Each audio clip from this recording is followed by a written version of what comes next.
Teori belajar Classic Conditioning Edwin Ray Guthrie. Teori Guthrie ini mengatakan bahwa hubungan stimulus dan respon bersifat sementara.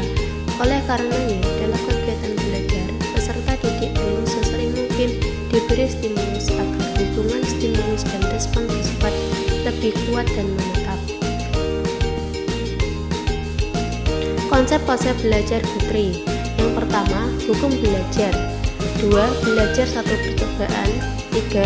Prinsip kebaruan. 4. Stimulus yang dihasilkan oleh gerakan. 5. Mengapa praktik latihan meningkat. 6. Sifat penguatan. 7. Eksperimen Guthrie-Horton. 8. Lupa. 9. Ringkasan teori Guthrie. Konsep-konsep belajar Guthrie. 1. Hukum belajar.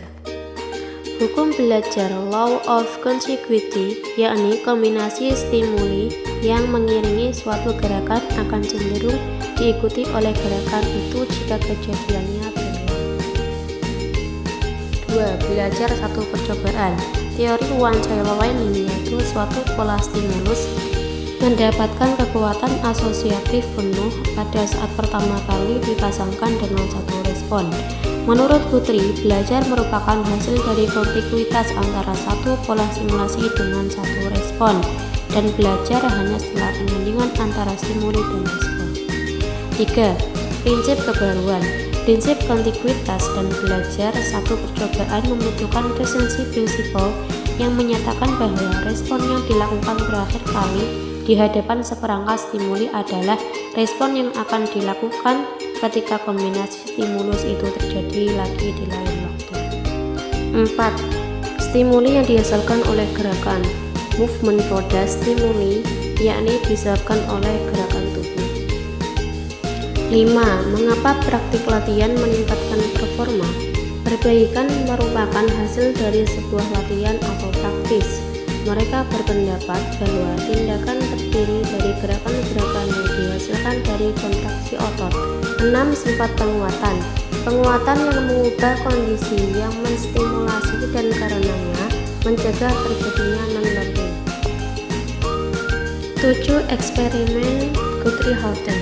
Setiap kejadian yang diikuti dengan respon yang diinginkan dari organisme akan mengubah kondisi yang menstimulasi dan karenanya mempertahankan respon di dalam kondisi yang menstimulasi sebelumnya.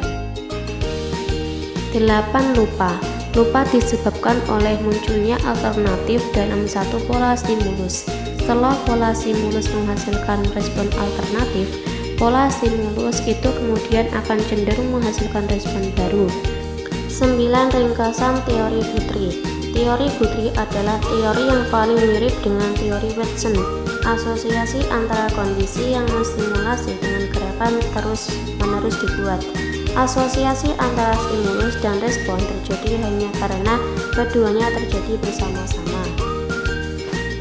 Contoh penerapan teori belajar Guthrie dalam pembelajaran di sekolah. 1. Contoh penerapan teori Guthrie dalam pembelajaran di SD.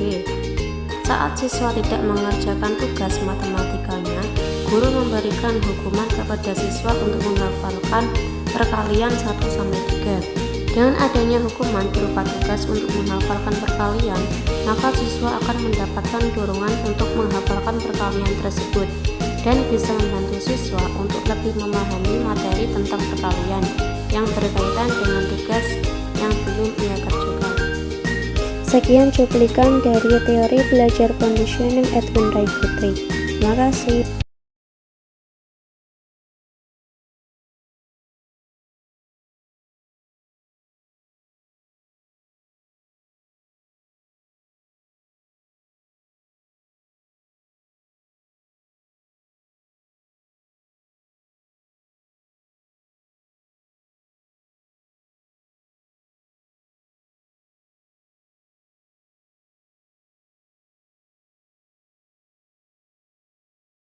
Sekian cuplikan tentang teori belajar conditioning Edwin Ray Guthrie.